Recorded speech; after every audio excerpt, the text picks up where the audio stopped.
क्या विषय भोग, थोड़ा तो मुझे विषय सेवन करने को मिले, चूक कर दी तो फिर गिरा देगा। परमहंस श्री ओंकारानंद सरस्वती जी ने जब बिल्कुल नई अवस्था में सामने उनके गए तो उनका, अच्छा बच्चा, बड़े भाग्यशाली हो, वैराग्य मार्ग में आए हो, पर ध्यान रखना, एक सांप को जब बंदर पकड़ता है तो बोले ऐसे ऐसे जड़ में रगड़ता है, फिर देखता, सू तो नहीं बोला, फिर रगड़ता है, और वो मरने पर भी रगड़ता ही रहता है कि कहीं इसमें जान न। बोले बस ऐसे ही साधु को, साधक को, उपासक को अपने मन को रगड़ना है। राधा वल्लभ सिंह हरिवंश, राधा वल्लभ सिंह हरिवंश, राधा वल्लभ सिंह हरिवंश। अगर सू बोलने का मतलब अगर थोड़ा भी विषय स्फुरण रह गया है तो अभी रगड़ते रहो राधा वल्लभ सिंह हरिवंश। फिर सच्ची कहते भजन करना नहीं पड़ता, जैसे भजन थोड़ी करना पड़ता है ही नहीं भजन, किसी और कुछ क्या करें, कुछ है ही नहीं यंत्रों में, वो स्फूर्त केवल वही। अब उसको भजन थोड़ी करना है, रह ही नहीं गया, कुछ करना ही नहीं रह गया है। हंस रहे, खेल रहे, बात कर रहे, खा रहे, पी रहे, चल रहे, ठाड़े बैठे परे उताना, कबीर काहे हम राय ठिकाना, हर समय। पर वो स्थिति प्राप्त करने के लिए निरंतर अभ्यास की आवश्यकता है। श्री भगवान कह रहे हैं कि परमम पुरुषम दिव्यम याति पार्थानुचिंतयेत, जो मेरा सदैव चिंतन करता रहता है, दिव्य परम पुरुष का साक्षात्कार उसको अपने चित्त में ही हो जाता है। चित्त स्थान भगवान वासुदेव का है। शरीर छोड़ने के बाद नहीं, शरीर रहते ही ऐसी आनंद की वृत्ति उदय होती है। अब उनके लिए शब्द ही नहीं तो क्या वर्णन करें, ऐसी आनंद की उसी आनंद में वो आनंद समुद्र प्रभु प्रकाशित होने लगते हैं। पर उस आनंद में जहां आपका थोड़ा प्रवेश होता है, आप उलझ करके विषय की तरफ चले जाते हैं। ध्यान देना हमारी इस बात को, यह अनुभवगम्य बात कहते हैं। जब आपको भजन का थोड़ा आनंद मिलेगा तो आप थोड़ा निश्चिंत जैसे होते हैं, उसी समय मन आपको विषयों में फंसा देगा। जब आपको भजन का अभ्यास बढ़ने लगे, आनंद मिलने लगे, तो आपको उदासीनता बढ़ानी है, हंसना नहीं है, लोगों से मिलना नहीं, खेलना नहीं है, क्योंकि इस समय चढ़ाई का है।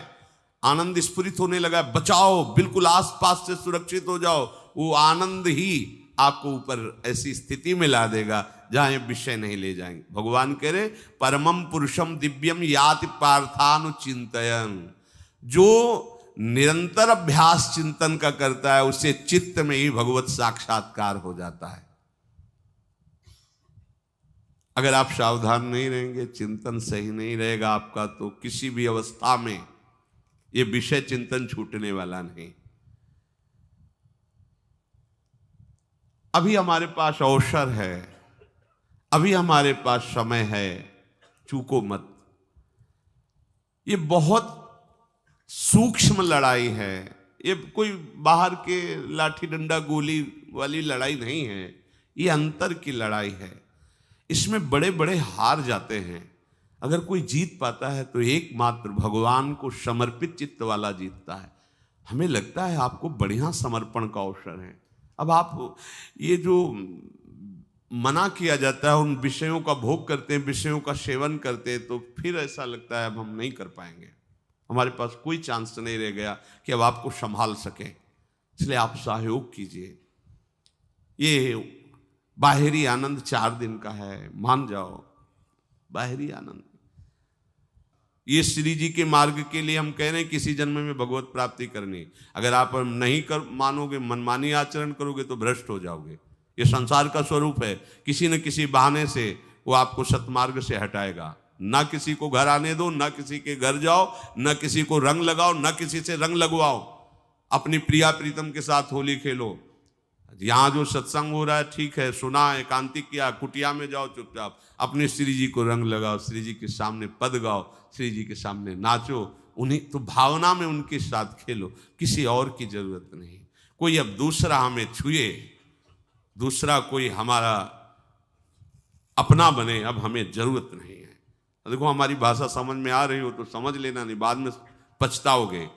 किसी को भी अपने साधन कक्ष में प्रवेश मत दो, किसी को अपनी कुटिया में मत आने। अब आप यहाँ गृहस्थ नहीं हो, यहां भी रह रहे हो, भले गृहस्थ वेश में रह रहे हो, आप वनवासी हो, आप श्री जी के उपासी हो, कोई व्यवहार की जरूरत नहीं। जब ऐसे रहोगे तो श्री जी आएंगे आपसे खेलने। निष्ठा, हृदय में निष्ठा। अब व्यवहार की गुंजाइश नहीं रह गई, हमारे पास समय नहीं व्यवहार का। हमारी बातें मान लो, पर आप लोग मानते नहीं हो, इसलिए रंग नहीं चढ़ पा रहा। अरे वो बेचैन है आपके साथ खेलने के लिए, उनकी तरफ जब देखो ना तो बेचैन है, पर उनकी तरफ कोई देखना ही नहीं चाहता। वो तो यहीं से फुर्सत नहीं मिलती भोगों से खेलने के लिए, संसार के राग में खेलने के लिए। अरे वो तो लालायित है, वो तो खुशी हो रहे कि ये हमारा शरणागत हो गया, अभी हमारी सहचरी बनेगा, हमारी सेवा में आएगा। शरणागत हो करके पीठ कर लिया श्री जी की तरफ, मुख कर लिया संसार की तरफ, तो दोनों लाड़िले उदास बैठ जाते हैं। अब क्या करें, ये तो उधर मुख करके जा रहा है, चलो फिर कभी लौटेगा, वो फिर इंतजार कर रहे हैं। विमुख भये निमिषो न अकृपा, जब चिते तब। खूब अभ्यास करो नाम जब। कोई होली दिवाली त्योहारी, हमारा सारा त्योहार लाडली लाल से है, इन्हीं के साथ खेलो।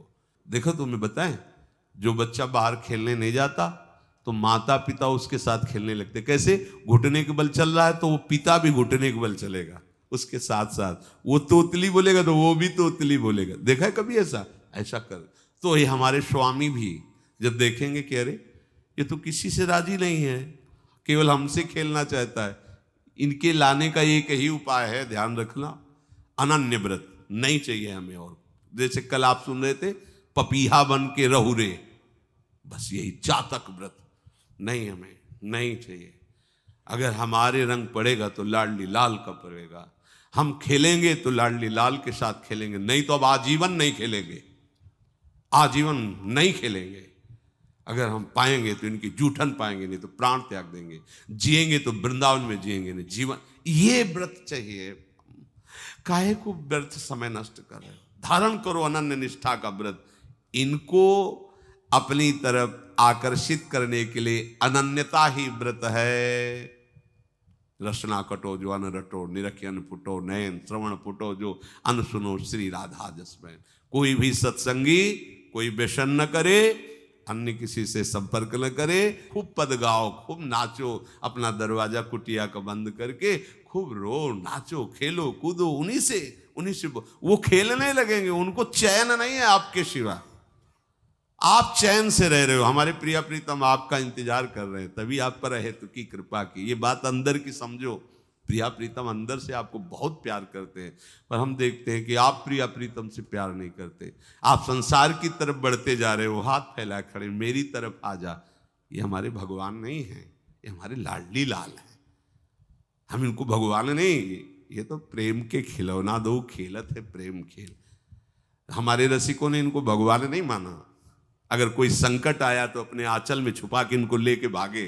ये नहीं सोचा कि अखिल लोक ब्रह्मांडों का ईश्वर, इसको छुपा के भागने की क्या जरूरत है। चाहे बिहारी जी को, चाहे राधा वल्लभ लाल को, जब कभी कोई ऐसा भय आया है तो ऐसा नहीं सोचा कि भगवान रक्षा करेंगे, नहीं, इनकी रक्षा हमें करनी है। इनको छुपा करके, कभी कामवन में राधा वल्लभ लाल को, कभी बिहार वन में से बिहारी जी महाराज, छुपा छुपा के अपने अपने ठाकुरों। तो हमारे ये लाडले हैं, प्यारे हैं, इन्हीं के साथ खेलना है, इन्हीं में रहना है। अब इन्हीं के पास रहना है, इन्हीं में रहना है। दो बात ध्यान रखो, इन्हीं के पास रहना है, इन्हीं में रहना है, बस। अब यही हम नहीं कर पाते, वही जो शुरुआत सत्संग में की थी, सबकी ममता ताग बटोरी, मम पद मन। ये भारी बात है, भारी बात है। जितनी जल्दी आप उदास हो जाओ संसार से, उतनी जल्दी मुस्कुराहट आ जाएगी प्रिया प्रीतम के मुख में आपके लिए। आप जब मुस्कुरा रहे हो उधर, तो वो उदास बैठे कि हमारी तरफ क्यों नहीं देख रहा। अब हमें अपने प्यारे को उदास नहीं करना, प्यारे को मुस्कुराहट से युक्त करना है। क्या हम उदास हो जाएं? ताते मौन रहे वो उचित है, जगते भयो फिरे बैरागी, वृंदावन रस में अनुरागी। खूब चिंतन परायण रहो, कोई भी विषय का सेवन ऐसा ना करो जो आपकी बुद्धि भ्रष्ट कर। कोई आपने ऐसा गंदा व्यसन, गंदी बात, गंदी चेष्टा, आप परसों नरसों, फिर आगे क्या? आपका जो साधन मार्ग वो ढक जाएगा, फिर प्रमाद छा जाएगा। हमें किसी भी उत्सव में, किसी भी उत्साह में अपनी प्यारे जू की अनन्यता और सिद्धांत को नहीं छोड़ना, अपने मार्ग में चल। ये अध्यात्म है, अध्यात्म। ये दान पुण्य की बातें नहीं है, ये लोकांतर में भटकने की बातें नहीं है, सीधे भगवत प्राप्ति की बातें हैं। यत करोषि, जो भी तुम करोगे वो तुम्हें अपने आराध्य देव के लिए करना है, आराध्य देव को समर्पित करना है। देहाभिमान अभी कुछ ही समय में गलित हो रहा है, ऐसा आपको अनुभव होने लगेगा। कैसे समझेंगे देहाभिमान गलित हो रहा है? जब आपका अपमान हो और आपको कोई फर्क न पड़े, आपका सम्मान हो, आपको कोई हर्ष नहीं हुआ, बड़ा लाभ हो गया, कोई सुख नहीं हुआ, बड़ी हानि हो गई, कोई दुख नहीं हुआ, शरीर स्वस्थ है, कोई हर्ष का विषय नहीं, शरीर अस्वस्थ है, कोई शोक का विषय नहीं। यह है देहाभिमान गलित होने का स्वरूप।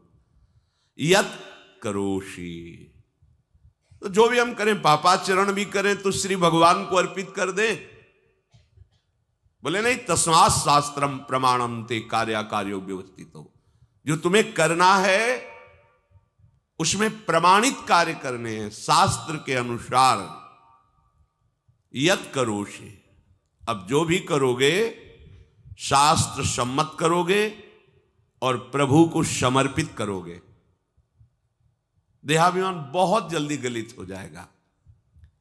यदश्नासि अशन भोजन, जो भी पाओगे पहले प्रभु को भोग लगाओगे, देहाभिमान गलित हो जाएगा। मान लो मेरी बात, ये सब 4 दिन के उत्सव, 4 दिन की चांदनी है।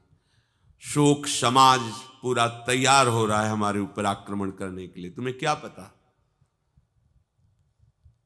शोक का अंधेरा छाने के पहले ही व्यवस्थित जहां पहुंचना है वहां पहुंच जाओ, फिर अंधेरा छा जाएगा, कोई फर्क नहीं पड़ेगा।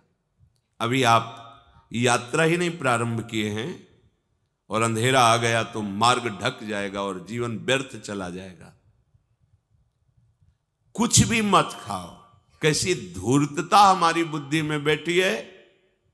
रसेंद्री की तृप्ति के लिए हम गुरुजनों की आज्ञा को रौंद करके चंद विषयों का सेवन करते हैं। धिक्कार है जीवन को।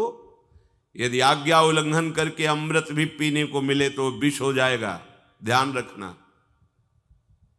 इंद्रियों की चाटुकारिता करते हद हो गई। अरे संसारी पुरुष में ऐसा देखे तो चलो, लेकिन जो भगवत मार्ग के पथिक, धिक्कार तुम्हारे जीवन को।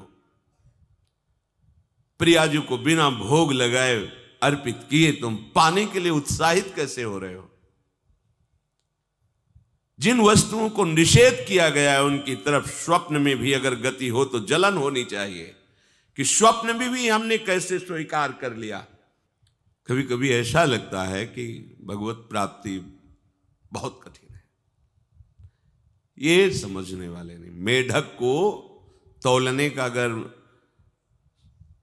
हमें आदेश मिले तो तौलना बहुत कठिन है। 5 रखो, 2 उधर छिटक के चले गए, उनको घसीटो तो 3 पहले वाले फिर उतर के चले, ऐसे है। सावधान हो जाओ। ये आज्ञा का उल्लंघन तुम्हारे लिए नारकी गति का काम करेगा। अगर आज्ञा है कि अमृत नहीं पीना तो मत पीना, नहीं वो विष हो जाएगा।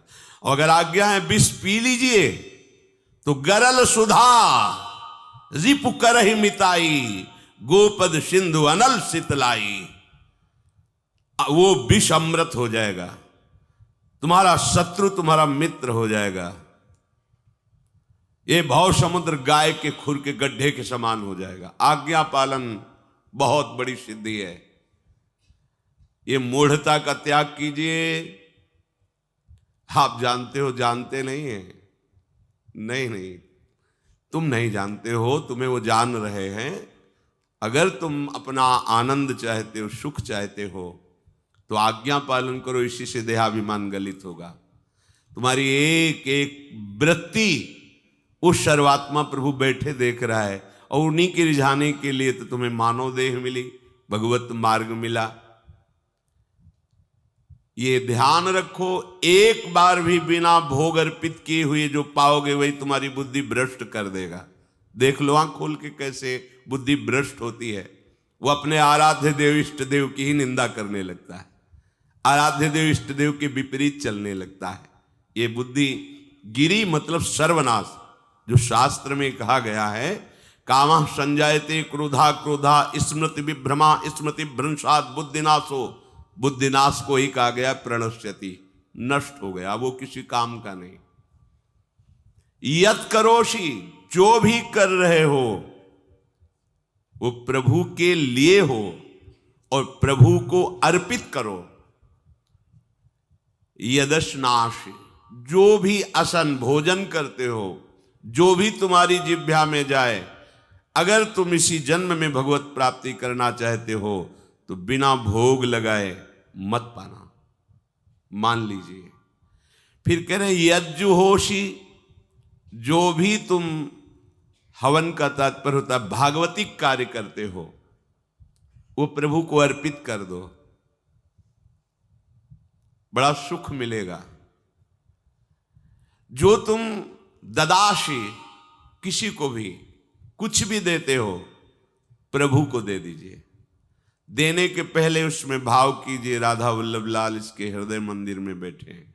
अब भोजन जल वस्त्र जो भी आपको उसको दिया तो उस व्यक्ति को नहीं दिया, सीधे ठाकुर जी को दिया, राधा वल्लभ लाल को दिया। यत तपस्यासी, जो भी तुम तपस्या कर रहे हो, काम वेग को सह रहे हो, क्रोध को सह रहे हो, गर्मी सर्दी सह रहे हो, अनुकूलता प्रतिकूलता सह रहे हो, ये भी प्रभु को अर्पित कर दो। भगवान आदेश कह रहे हैं तत्कुरुष्व मदर्पणम, ये सब मेरे को अर्पित करने का मतलब मेरी पूर्ति नहीं हो जाएगी, तेरी पूर्ति हो जाएगी। भला ये सब नदियां समुद्र में गिरना बंद कर दें तो समुद्र घट जाएगा क्या? यद्यपि समुद्र प्राकृतिक है, चिदानंद नहीं, भगवान तो चिदानंद समुद्र है।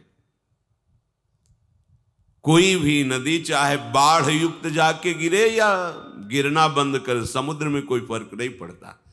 इसीलिए सेवक जी ने कहा है, मांगो मन मनुष्य दासी अपनी कर, पूर्ण काम सदा हृदयम। हे पूर्ण काम प्रभु, यद्यपि आपको मेरी जरूरत नहीं है, पर मैं अपने लिए मांग रहा हूं कि अपनी दासी बना लीजिए। मदभक्तो मईश्वरे सर्वज्ञे परम गुरु वासुदेवे समर्पित सर्वात्म भावः, यत् पश्यति शृणोति स्पृशति वा सर्वमेव भगवान वासुदेवः, इत्येवं गृहाविष्ट बुद्धिर मदभक्तः सन एतत् यथोक्तम सम्यक दर्शनम विज्ञाय मदभावाय मम भावो मदभावः परमात्म भावस्तस्मै परमात्म भावो योपपद्यते युज्यते घटते मोक्षम गच्छति। वेद कहता है, भगवान की वाणी, मदभक्तो, जो मेरा भक्त हो गया है। अभी हम देह भक्त हैं, भोगों के भक्त हैं, विषयों के भक्त हैं, काम क्रोध लोभ मोह जब जो चाहता है हमें परास्त कर देता है। लेकिन जो मद भक्तो हो गया उसको नहीं। बाहरी वेश परिवर्तन से मद भक्तो नहीं होता। कभी कभी हंसी आती है कि अमृत कुंड को छोड़ करके मल कुंड का स्वाद लेने के लिए कितना लालायित है जीव, कैसी मंद बुद्धि। मतलब एकदम लगता है कि वाह प्रभु आपकी है विचित्र माया है। ये इधर कूदे तो अमृत कुंड है, इधर कूद रहा है मल कुंड है। वो जानबूझ करके अमृत को त्याग करके मल कुंड में जा रहा है। जहां हमारी प्यारी जी और प्यारे जी की ऐसी सुख वृत्ति है, वेणु कानन कुणित श्रवण सुंदर सुनत मुक्ति सम सकल सुख पाए पग पेलिरी। मोक्ष सुख को भी लात मार करके जिस सुख में बढ़ाए, कैसा कैसा तुम्हारा आश्रय है। हमारे युगल सरकार का ऐसा सुख है कि मोक्ष सुख थूक देने योग्य हो जाता है, और आप युगल सरकार को एक तुच्छ विषय के लिए छोड़ देते। कैसे भक्त हो तुम, कैसे हो तुम? खुद प्रश्न करके देखो। कभी तुम्हें अपने ऊपर धिक्कार नहीं आता? अपने को बहुत चतुर समझते हो, अपने को बहुत प्रवीण समझते हो कि कोई नहीं जानता हम क्या खाते हैं, कोई नहीं जानता हम कहां जाते हैं, कोई नहीं जानता हम कैसे खिलाड़ी हैं कि खेल रहे। अरे पागल, तू कैसा खेल रहा है। ये जगन नाटक वैभवा, वो बैठे हुए डायरेक्टर सब कुछ देख रहा है, और तुम्हारी कहानी लिख रहा है। बहुत होश में हो जाओ, हर समय तुम दृष्टि में हो ऐसा मत समझो। मद भक्तो मईश्वरे सर्वज्ञ, समझ मैं सर्वज्ञ हूं, मैं सब कुछ देख रहा हूं। परम गुरु, मैं गुरुओं का भी गुरु, परम गुरु हूं। भगवान बोल रहे वो है, वही परम गुरु है, क्योंकि गुरु शब्द ही उन्हीं के आगे है, दूसरा कोई नहीं, कोई है ही नहीं दूसरा, दूसरो न कोई, वही परम गुरु है, क्योंकि उनके सिवा कोई है नहीं, वही है परम गुरु। बड़े करुणा में है। अगर ये सोचा जाए कि भगवान की वाणी और गुरु की वाणी अलग है तो भ्रम है आपको। भगवान की वाणी गूंज रही है, पकड़ो, आपको लगेगा बातें कर रहे हो, कहां गूंज रही है? अभी ट्रांजिस्टर लाइए, लखनऊ लगाइए, अभी बोलने लगेगा, तो वाणी गूंज रही ना लखनऊ की। कानपुर लगाइए, कानपुर बोल लेगा, क्योंकि उसमें पावर है उस वाणी को घसीटने का। एक यंत्र जैसा तुम्हारे अंदर तो पावर नहीं है, तुम अपने को बहुत पावरशील समझते हो। एक इतना बड़ा ट्रांजिस्टर लाइए, उसे आप अभी लगाइए बंबई, वो अगर स्टेशन आ रहा पकड़ में तो बोलने लगेगा कि बंबई की आकाशवाणी से बोल रहा हूं, आकाशवाणी पकड़ रहा है वो। तुम्हारे अंदर कितनी सामर्थ्य है, तुम गुरुवाणी सामने से नहीं पकड़ पा रहे हो, आकाशवाणी क्या पकड़ोगे? बहुत ज्ञानी, बहुत विज्ञानी, वो एक यंत्र पकड़ रहा है लोक के स्टेशनों को। अगर तुम मंत्र पकड़ लो तो तुम भगवान की वाणी ऐसे सुनोगे, ऐसे देखोगे, कहीं दूर थोड़ी है, सामने नृत्य करते रहते हैं। नेत्र खुले थोड़ा, पावर आप में है, जो मंत्र मिला है वो यंत्र पकड़ता है स्टेशन, पावर तुम्हारा सीधे पावर हाउस को पकड़ेगा। अखिल ब्रह्मांडों का पावर वासुदेवा समर्पित सर्वात्म भावहा, तो यत् पश्यति यत् शृणोति स्पृशति, वो भगवान का स्पर्श करेगा, भगवान की वाणी सुनेगा, भगवान को ही देखेगा। कौन? जो मद भक्ता है। तो आप लोग बड़े कृपा पात्र हैं, भगवत मार्ग के पथिक बन गए। कहां फंसे हो यार, कहां? बड़ी हंसी आती है। साधक अपने छोटे से दोष को पहाड़ की तरह देखकर व्याकुल हो जाता है और गुरु और भगवान से पुकारता है, नाथ देखो मैं ऐसा, मुझे बचा लो। प्रभु अभी तक समर्पण नहीं हो पाया, उसे अपने में फुर्सत नहीं। जो मेरा हो जाता है वो निरंतर मेरा चिंतन करता है, इसलिए मैं उसको सुनाई देता हूं। तुम किसका चिंतन कर रहे हो? संसार का। तो क्या सुनाई दे रहा है? संसार। तुम किसको देखना चाहते हो? संसार को। तो क्या दिखाई दे रहा है? स्त्री पुरुष दोष गुण। भगवान कह रहे मद भक्तो, जो मेरा भक्त है वो यत् पश्यति शृणोति स्पृशति। प्रभु स्पर्श में आते, केवल देखने में ही नहीं आते। क्या भगवान को ध्यान में देख लिया ऐसा नहीं, जैसे आप गले लगते ऐसे प्रभु